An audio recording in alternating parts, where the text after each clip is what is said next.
Jesucristo, fiador de un mejor pacto. Cuando abrimos la Biblia y llegamos a pasajes como este, es posible que algunos de ustedes piensen, y sería un pensamiento válido, este pasaje parece como muy técnico, como un poquito enredado. Eso del sacerdocio, de Melquisedec, de la genealogía, de la ley, de los juramentos, como que un poquito muy denso, podrían pensar. Y si esos pensamientos ocurren en su mente, corren el riesgo de leerse muy rápido y de pasar al siguiente capítulo sin explorar la hermosura de lo que ahí hay. Si lo hacemos, si pasamos de largo con mucha rapidez, perdemos algo extraordinario en este pasaje. Porque en estos versículos, al estudiarlos, responden una pregunta de las más importantes en la vida de cualquier ser humano. ¿Cómo puede un pecador acercarse a un Dios santo? Y puede ser que alguien personalice esa pregunta en algún momento, en alguna época, en algún estado de su vida. ¿Cómo puedo yo, como pecador, acercarme a un Dios santo, tan santo? Gracias. Eso no es solo una pregunta filosófica o teológica.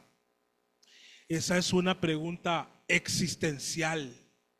Es una pregunta que puede cruzarse el pensamiento de muchos. Es la pregunta que todo ser humano, consciente o inconscientemente, en un momento o en su vida, la lleva en su corazón. Que puede ser expresada de otras maneras. Por ejemplo, ¿cómo puedo ser perdonado? ¿Cómo puedo ser perdonada? ¿Cómo puedo tener paz con Dios?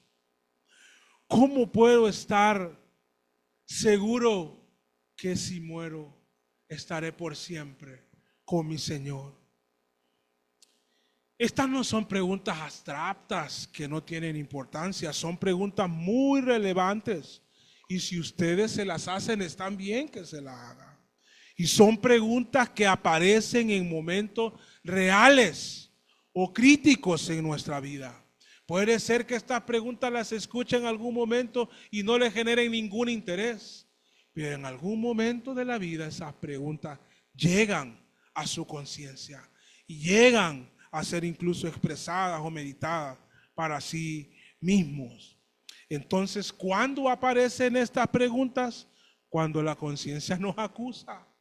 Aparecen cuando recordamos pecados pasados. Aparecen cuando pensamos que un día estaremos delante de Dios. Aparecen ahí de tanto en tanto en nuestra vida. Y entonces surge esa gran pregunta, entendiendo todo lo que estamos hablando. ¿Quién puede presentarnos delante de un Dios santo? ¿Quién puede llevarnos ahí a nosotros que somos pecadores frente a un Dios santo que aborrece tanto el pecado? Y muchos intentan responder estas preguntas con las religiones. Por eso algunos dicen, no, sí que todos buscamos a Dios. Y pues yo no voy a discutir que lo hagan, pero la cosa es si las religiones logran eso. No lo logran. Otros quieren responder esa pregunta con la moralidad. Pero yo soy honesto, soy bueno, he cuidado mi prestigio, no le hago mal a nadie. ¿Por qué yo voy a ser condenado a las eternidades separado con Dios en el infierno? No tendría sentido en la mente de ellos. No soy un asesino, no soy un narcotraficante, no soy un terrorista, no he matado a nadie, no he hecho nada malo, he vivido una vida pura, puede decir alguien. Otros Intentan contestar estas preguntas con las buenas obras. Pero yo ayudo, doy a los pobres, sirvo en asuntos de la necesidad, de hambre, de comida, de abrigo, de agua potable en algunos lugares y ayudo. Bueno, esas respuestas tienen lógica para la lógica o la manera de pensar o el entendimiento que tiene mucha gente, pero la Biblia dice algo muy diferente. Y nosotros respetamos lo que dice la Biblia. El problema del hombre en cuanto al pecado es tan profundo, tan grave, que no puede resolverlo por sí mismo ni con ninguna de estas cosas. La deuda con Dios por nuestros pecados no puede ser saldada por nuestras acciones. Se necesita de un mediador. Se necesita un sacerdote. Esa no es una idea humana, es una verdad que encontramos en las Sagradas Escrituras. Desde el Antiguo Testamento, Dios estableció los sacerdotes para que representaran al pueblo delante de Él, a través de una intermediación.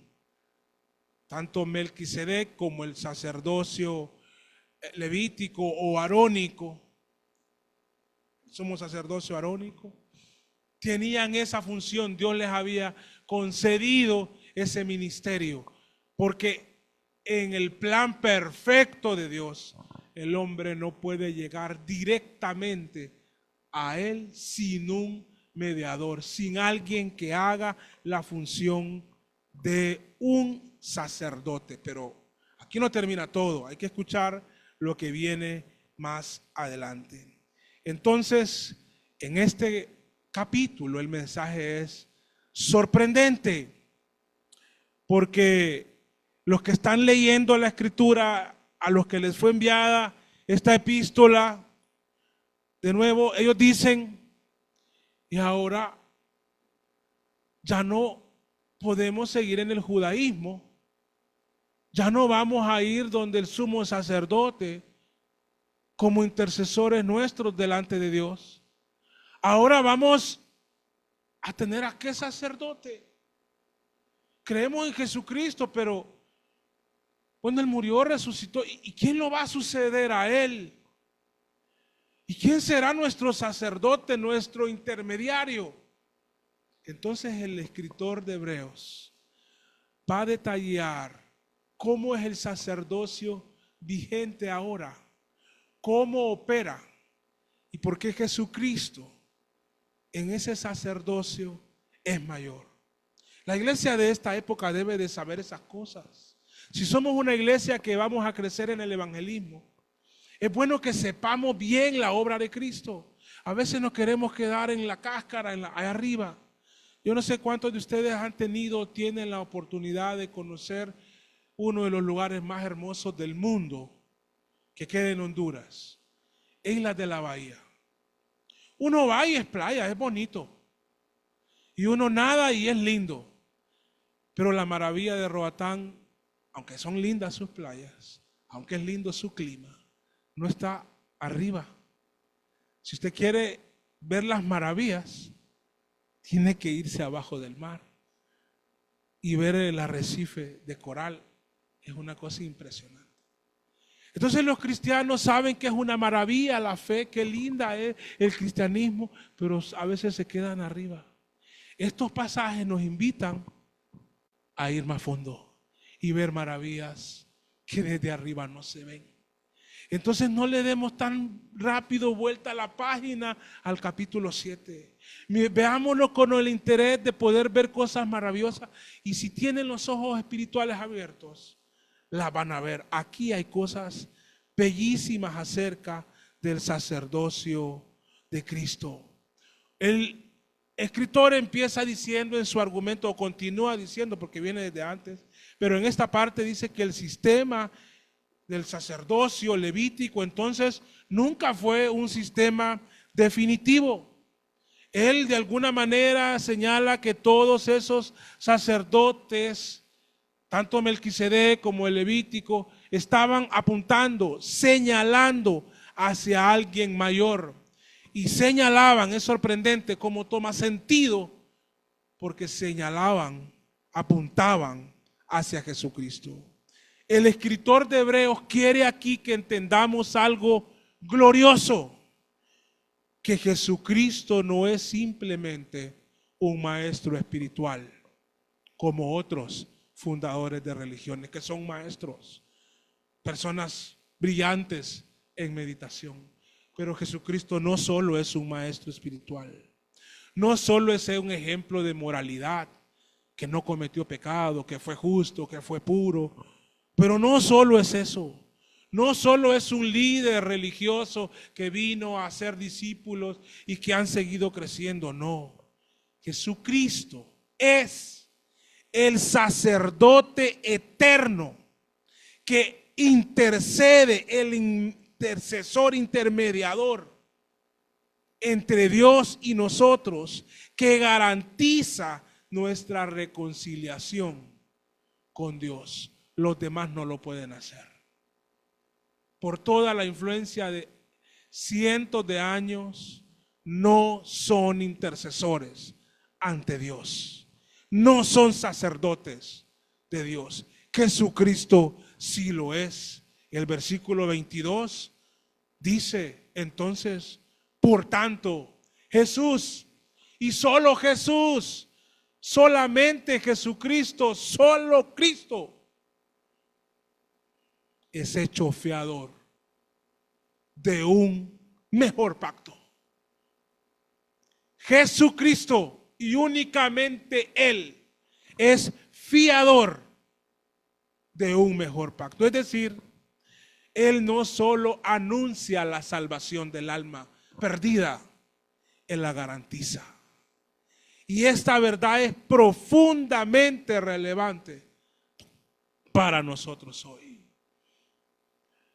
Porque aquí en medio de nosotros, en esta humilde congregación, no solo hay creyentes. Aquí no solo hay creyentes que desean crecer espiritualmente, que sé que los hay. Pero cada semana, de tanto en tanto, también nos visitan personas que están explorando el Evangelio, que desean tener paz con Dios, pero que hoy viven en un tormento en su alma. Por eso este mensaje es importante, porque hay alguien que trae paz y reconciliación y perdón. Tal vez hoy alguien se pregunta aquí entre nosotros, ¿será que Dios puede perdonar mis pecados? ¿Será que puedo ser perdonado, perdonada por Dios? Este pasaje responde con claridad a esa pregunta. Sí puede, sí lo hace, pero no por medio de la religión humana, no por medio de la moralidad, sino por medio de Jesucristo, el sacerdote perfecto, el fiador de un nuevo pacto. Y si seguimos el hilo del texto, primero veremos que el antiguo sacerdocio no podía perfeccionar pecados, ahí de los versículos 11 al 14. De hecho, este pasaje inicia con una pregunta muy lógica. Si pues la perfección fuera por el sacerdocio levítico, si fuera así, ¿qué necesidad habría de que se levantase otro sacerdote? Entonces, la lógica es, si se levantó otro sacerdote, es porque el levítico no era perfecto. Entonces, el argumento del que está escribiendo Hebreos, sea Pablo u otro, es sencillo. El sistema sacerdotal del Antiguo Testamento, o si ese sistema hubiese sido suficiente, no habría necesidad de otro sacerdocio, de alguien que fuera intermediario o intercesor en medio ante Dios por medio de nosotros. Pero Dios prometió un nuevo sacerdocio. Esto significa, y el texto lo va diciendo, que el anterior era insuficiente. el sacerdocio levítico tenía varias limitaciones. Voy a enumerar 3 de ellas y entendámosla. Primero, era temporal. Los sacerdotes morían y de hecho ejercían, por ejemplo, el sumo sacerdote podía iniciar a los 25 años y tenía una edad límite para ejercer como sumo sacerdote, los 50 años. Y además los sacerdotes a veces morían antes de cumplir 50 años. Pero ya sea que los cumplieran o no, servían un tiempo y luego otro ocupaba su lugar. Entonces ese sacerdocio, esa persona que intervenía, tenía un ministerio temporal y por su ascendencia, por su descendencia, era pasado a otra persona. Era temporal. Otro defecto que tenía es que era imperfecto. Los sumos sacerdotes que brindaban ofrenda y derramaban la sangre del cordero como intercesores, antes tenían que ofrecer sacrificios por sus propios pecados, porque ellos eran pecadores. Entonces no era un sacerdote perfecto, no era un sacerdocio perfecto, era un sacerdocio ejercido por pecadores, que primero tenían que rociar sangre por sí mismos para el perdón de sus pecados y luego por el pueblo. Y tercero, este sacerdocio era incapaz de transformar el corazón. Podían tratar con las ceremonias externas, con todos los cánones levíticos, pero no podían quitar la culpa del alma. Recuerdo a un joven muy apasionado por la palabra, pero los jóvenes, cuando somos jóvenes, cometemos algunos errores y a veces algunos exabruptos.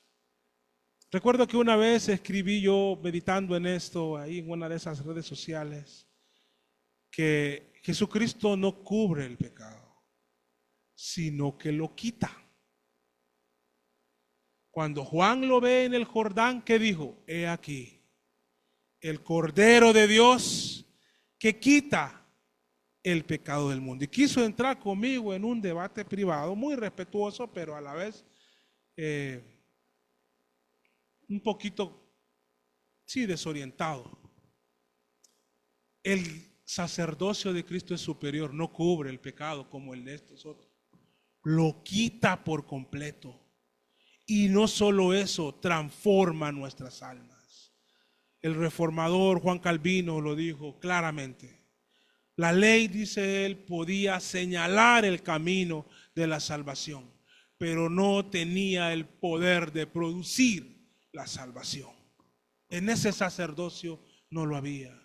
El sistema levítico solo era una sombra, una preparación, una señal que apuntaba a algo superior, apuntaba hacia Cristo. Imaginen ustedes una ciudad que tiene un puente antiguo donde los conecta con 2 lados de un río caudaloso. Durante años el puente ha sido útil y fue útil, pero con el tiempo comienza a deteriorarse. Aparecen las grietas y ahora se vuelve inseguro. Entonces la ciudad construye un puente nuevo, fuerte, con bases más fuertes y de manera más permanente. Cuando el nuevo puente ya está listo, el antiguo entonces se vuelve innecesario. No es la ilustración perfecta, pero algo así es lo que ocurre aquí.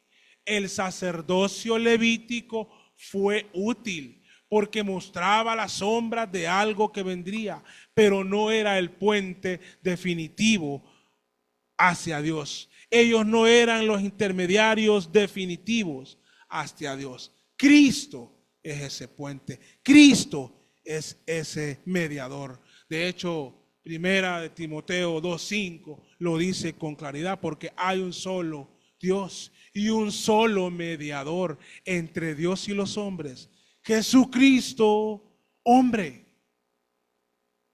Luego el pasaje también nos enseña que Cristo pertenece a un sacerdocio superior. Recuerden que ya nos viene hablando en el capítulo 7 de una figura misteriosa. ¿Cuál es su nombre? Melquisedec. Y Cristo dice que es sacerdote según el orden de Melquisedec. Pero lo importante aquí no es tanto Melquisedec, sino que lo que su sacerdocio representa. El texto dice que Cristo es sacerdote, ahí lo ven en el pasaje que leímos, según el poder de una vida, ¿qué dice? Indestructible. Ahí está. Dice que Él es no por la genealogía levítica, arónica. Su sacerdocio es según el orden de Melquisedec y tiene su base en el poder de una vida indestructible. La cruz no lo destruyó. La traición no lo destruyó. El derramamiento de sangre no lo destruyó. La muerte no lo destruyó. El sepulcro no lo contuvo. La piedra no lo detuvo. Él tiene un poder de una vida indestructible. Venció la muerte, salió de la tumba, se mostró vivo y ascendió a los cielos. El sacerdote del Antiguo Testamento, para ser sacerdote y para ser sumo sacerdote, dependía de una genealogía. Nadie podía aspirar y postularse, era por genealogía. No había manera que eso saliera de ahí. Cristo no. Cristo no es por genealogía. Su sacerdocio depende de algo mayor, de su vida indestructible, de su vida eterna, de una promesa hecha en el Edén. Cuando dijo que de la simiente de mujer heriría de muerte a la serpiente antigua. Y ahí se fue cumpliendo en Cristo y solo en Cristo el sacerdocio entre Dios y los hombres. Los sacerdotes levíticos morían, nacía una generación, moría, pero Cristo vive para siempre. Nosotros no creemos en alguien que está muerto. No tiene sucesor nuestro Salvador. No hay otro segundo intermediario, tampoco lo hay. Y Él quedó instalado permanentemente como sacerdote. Cualquiera que se crea sacerdote, no lo es. Hay uno instalado, indestructible y por lo tanto insustituible. No ha delegado esta función sacerdotal, ha delegado funciones pastorales, pero no las sacerdotales. Porque nosotros no podríamos cumplir las exigencias del sacerdocio para redención o para sostenimiento del alma de los redimidos. Sí intercedemos como pastores por ustedes, pero nuestra intercesión es y toma sentido en aquel que está sentado a la diestra del Padre, intercediendo de manera perfecta por nosotros. Entonces el autor cita el Salmo 110:4 y de hecho lo cita en dos ocasiones. Primero en el versículo 17 y luego en el versículo 21, el Salmo 110:4. Tú eres sacerdote para siempre. Tú eres, esa es una profecía, un salmo mesiánico. Tú eres sacerdote para siempre. Esto es algo que debería ser profundamente consolador para nosotros, porque nuestro sacerdote nunca será reemplazado. Qué bendición. Nunca será sucedido. Nunca será sustituido. Ha sido y ha sido constituido sacerdote para siempre. Como lo dijo un predicador bautista, Charles Spurgeon. Cristo, dijo él, no es un sacerdote por una o para una generación. Su sacerdocio es eterno. Sigue vigente, hermanos. Él sigue siendo sacerdote.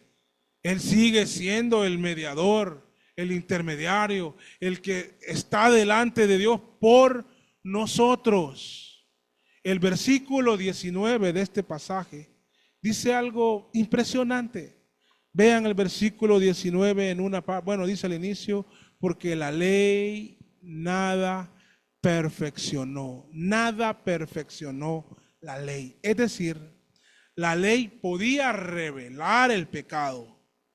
Porque por la ley entendemos su ley, por ejemplo, los 10 mandamientos nos hacen revelar el pecado. Podía mostrar la santidad de Dios. De hecho, todos estos rituales mostraban la santidad de Dios.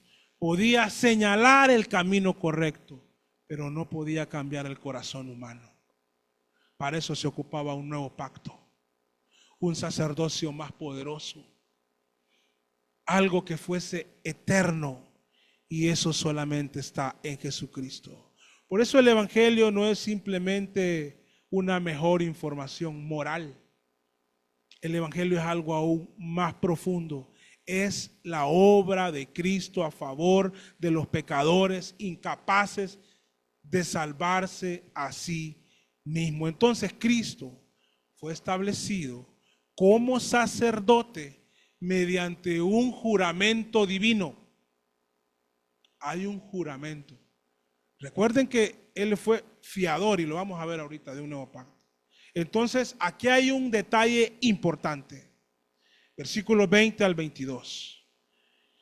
Los sacerdotes levíticos fueron establecidos sin juramento divino, sino bajo delegación de Dios, pero sin juramento divino. Por su genealogía, pero sin juramento. Pero Cristo fue establecido con juramento de Dios mismo. De nuevo, Salmo 110:4, Dios declaró, juró el Señor y no se arrepentirá. Tú eres sacerdote para siempre, según el orden de Melquisedec. Entonces Él es fiador de un nuevo pacto. Primero, que eso, cuando dice que es sacerdote para siempre, significa que su sacerdocio es irreversible, no hay manera de traerlo para atrás. Y que Dios mismo garantiza que permanecerá para siempre. Hay un juramento de Dios. Por eso es que la Biblia dice en el versículo 22 que Jesús es hecho fiador de un mejor pacto. ¿Quién es un fiador, hermano?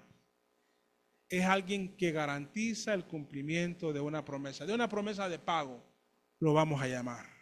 En términos legales o prácticos, es alguien que asegura que una deuda será pagada. Si no paga la otra persona, pago yo. Yo trabajé colocando créditos en un banco y teníamos un cliente muy bueno de una casa de repuestos de camiones grande en Comayagüela. Y yo lo atendía y me llevaba muy bien con él, y un día dice, quiero que le den préstamo a una muchacha, pero yo creo que ella no aplica, me dice. Pero yo quiero que el préstamo salga a nombre de ella.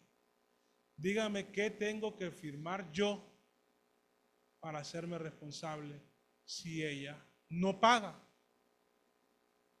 Y no teníamos préstamos con fiador, pero era un cliente importante que estaba pidiendo que si no pagaba ella, pagaba él.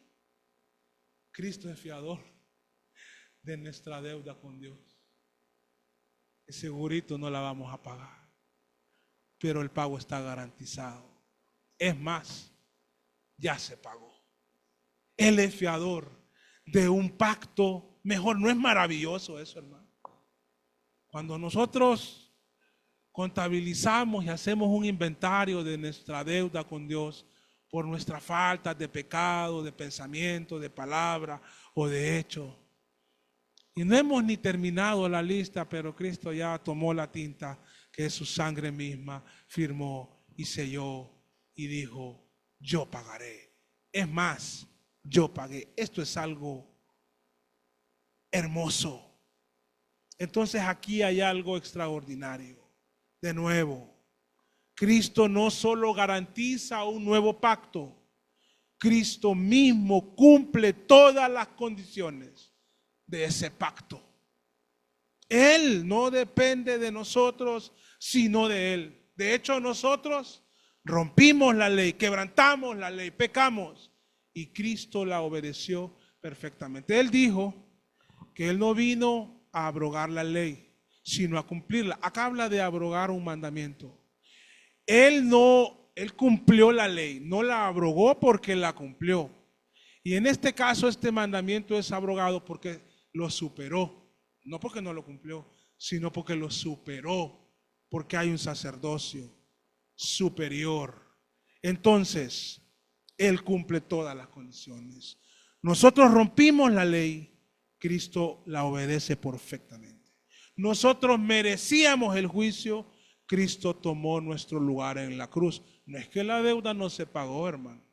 Ay, ya no tengo que pagar. Me perdonó el banco, pero no es una condonación. Hay un pago. Alguien lo pagó y Cristo lo pagó en la cruz.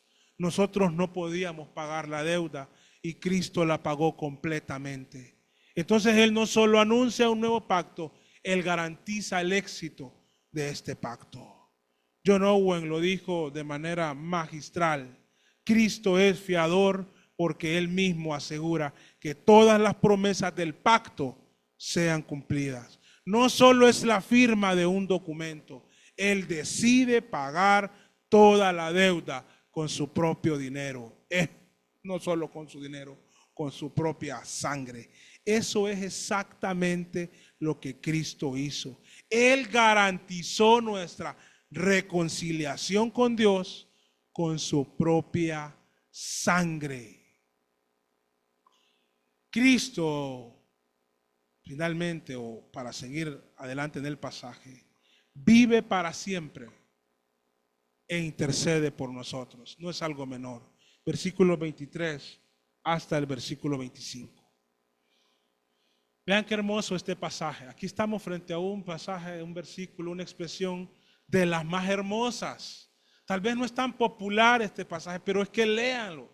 Mediten en lo que dice, es una cosa maravillosa. Está ahí presente. Versículo 25. Por lo cual puede también salvar perpetuamente a los que por Él se acercan a Dios. Así que no todas las religiones o no todos los líderes llevan a la reconciliación con Dios. Ahí está claro. Por lo cual puede también salvar perpetuamente a los que por Él se acercan a Dios. ¿Por qué Él puede salvarnos perpetuamente? Porque Él está viviendo siempre para interceder por nosotros. El pasaje lo dice, viviendo siempre para interceder por ellos. Al final del versículo 25. Sabemos que la obra de Cristo culminó en la cruz cuando Él dijo, tetelestai. Terminó en cuanto a la redención, en cuanto a nuestra justificación, en cuanto a nuestra adopción, en cuanto a la expiación y la propiciación, pero en cuanto a su labor sacerdotal de intercesión, Él sigue obrando. Él sigue intercediendo por nosotros. Hermanos, Él está sentado a la diestra del Padre. Y hay alguien que lo está acusando a usted continuamente. Usted le da muchos motivos a veces para hacerlo. Miren. Pero allá en primera de Juan, el apóstol Juan dijo, Si confesamos nuestros pecados, Él es fiel y justo para perdonar nuestros pecados y limpiarnos de toda maldad. Luego más adelante dice, hijitos, estas cosas os escribo no para que pequéis, sino para que no pequéis.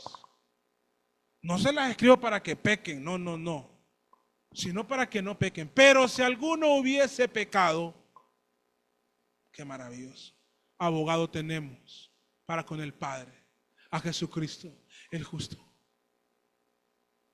No es que Él le intercede cuando usted se porta bien, hermano. Si usted tiene su fe en Él, pórtese bien. Él intercede por usted. No hay otra manera de ser salvo sino por medio de un intercesor, de un mediador, de un sacerdote. Y nosotros tenemos uno perfecto. Nosotros no somos los perfectos. No es por nosotros que Él es perfecto. No es por nosotros que llegamos y tenemos paz con Dios. Es por nuestro sumo sacerdote, por su ministerio perfecto. Ahora, los cristianos de nuestra época y de aquí en adelante, ocupamos recordarles algo. Es un principio de vida. Desde el lado positivo, el principio de la reciprocidad. No para lo malo, porque de hecho el que te pega en una mejilla, ofrécele la otra. Ahí no es la reciprocidad. Pero sí para lo bueno. Agrado, decimos un dicho. Quiere agrado. Al que honra, honra. Al que tributo, tributo. Pero los cristianos se agarran, yo no sé, de una rama distorsionada de la gracia. Y no quieren ser recíprocos.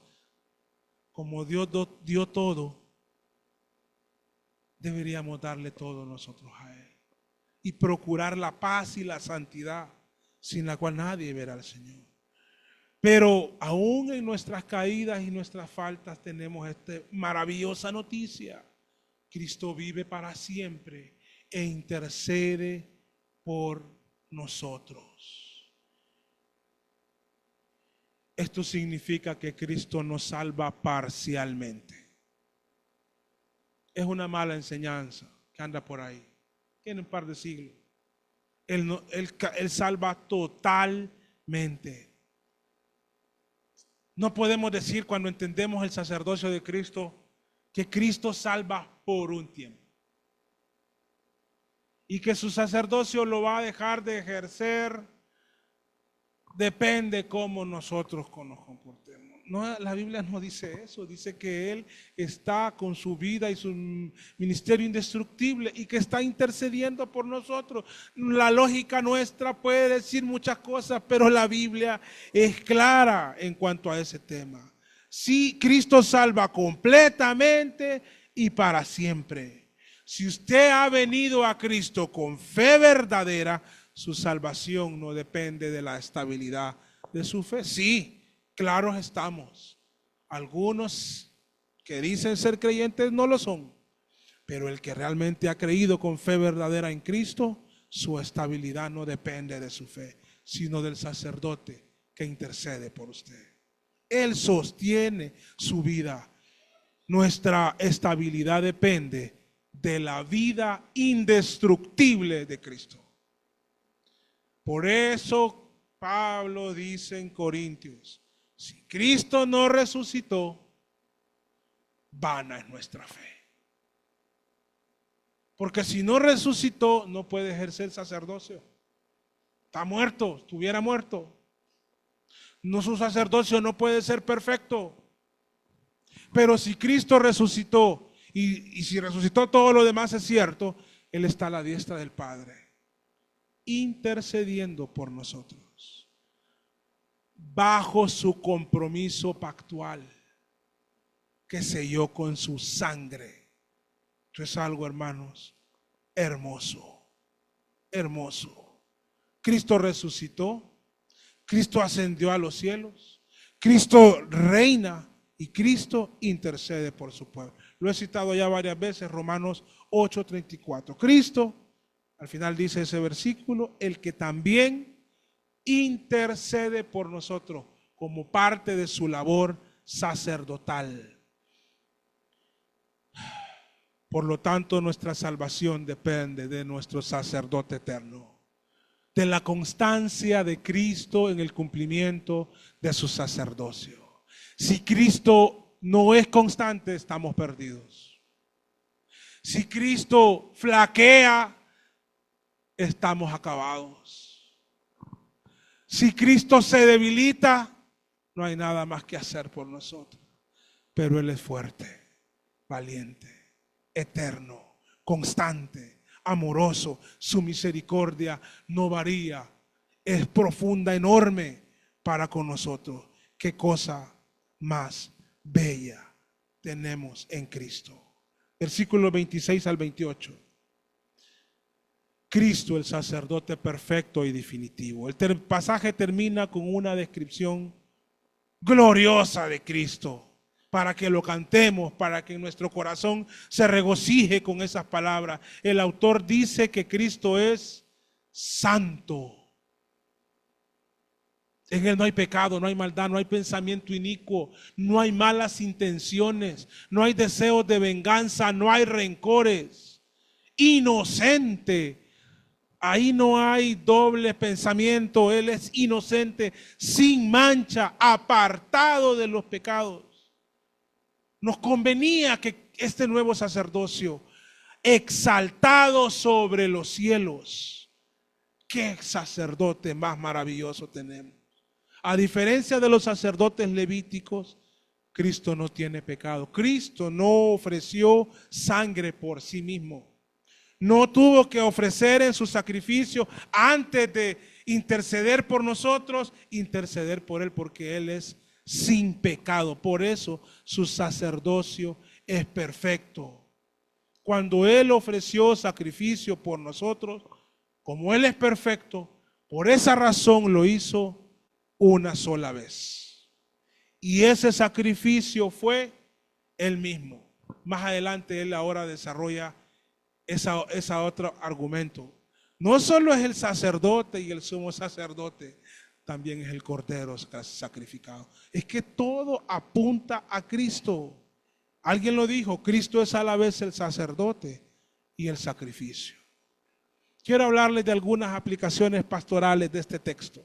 Puede ser para algunos muy académico, pero no, la iglesia ocupa saber estas cosas. Y hemos procurado ponerla a vista de la iglesia para entendimiento de todos los que oyen. Pero nos hace meditar en al menos tres cosas. En al menos tres cosas. Primero, hermanos, que no se nos olvide, el pecado es más serio de lo que nosotros pensamos. Usted no tiene la autoridad de ponerle grados a los pecados y decir, estos no son tan graves. Entonces, démosle viaje.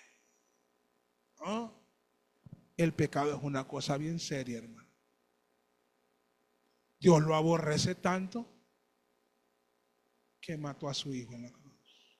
Lo sacrificó. O sea, es tan aborrecible para Él que cuando su hijo fue hecho pecado, Cristo dijo, Dios mío, ¿por qué me has desamparado? Porque la ira fue desatada sobre Cristo. Entonces procuremos no vivir en pecado.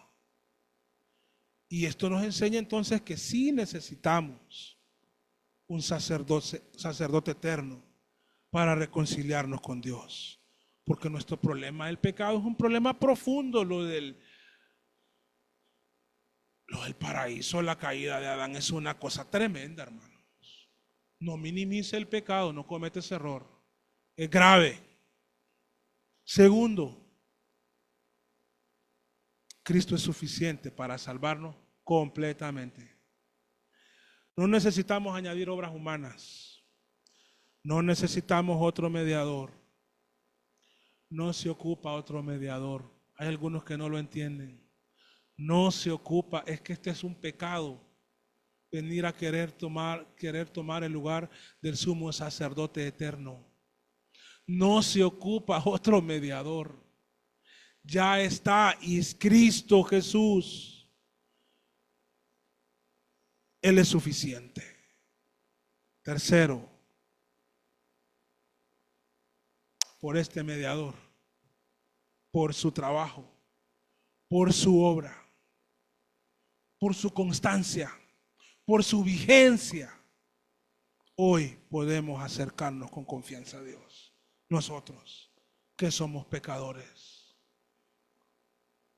que no tenemos el mejor historial, por la sangre de Cristo podemos acercarnos con confianza, porque tenemos un sacerdote que intercede, perfecto, sin pecado, y que vive para siempre, y que en este momento está intercediendo por nosotros. Vamos a finalizar. Luego de ver este pasaje, cuando lean Hebreos 7, no pasen de largo tan rápido por él. Este pasaje nos deja una verdad gloriosa. Nuestra confianza no descansa en nuestra capacidad espiritual. No descansa en nuestra fidelidad. No descansa en una religión. Descansa en el sacerdocio perfecto de Cristo Jesús. Descansa en Jesucristo, el sacerdote eterno, el mediador perfecto, el fiador de un nuevo pacto, el fiador de un pacto mejor. ¿Quién es su fiador, hermanos? ¿Quién está comprometido a pagar su deuda con Dios? ¿No le da eso alegría? ¿No rebosa su corazón de gozo? Porque uno dice, qué bueno, era impagable, pero tengo un fiador que lo paga todo. Qué maravilloso. Así que nuestra salvación depende de Cristo.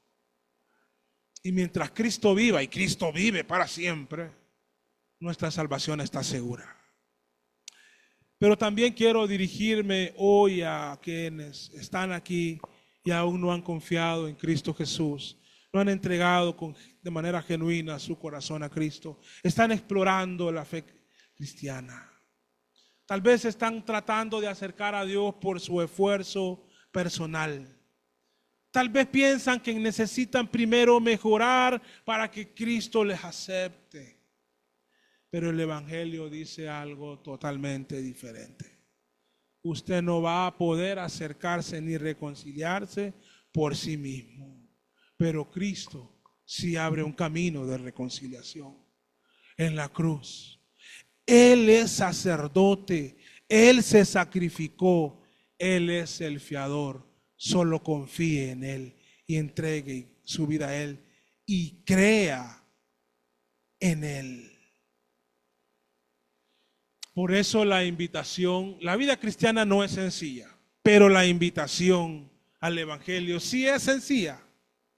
Ven a Cristo, crea en Él, confíe en Él, arrepiéntase de sus pecados y acérquese a Él con corazón humilde por medio de Jesucristo, porque solo hay un camino hacia Dios. Jesús lo dijo, yo soy el camino y la verdad y la vida, y nadie viene al Padre si no es por mí.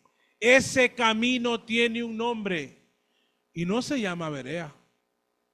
El camino a Dios se llama Jesucristo, el fiador de un pacto mejor, el fiador de un nuevo pacto. Ahora, aquí en Berea, mostramos el camino. El camino es Cristo. No lo tenemos que olvidar los creyentes. Tenemos que deleitarnos que tenemos un sacerdote maravilloso. Eso es lo que está diciendo el autor de Hebreos.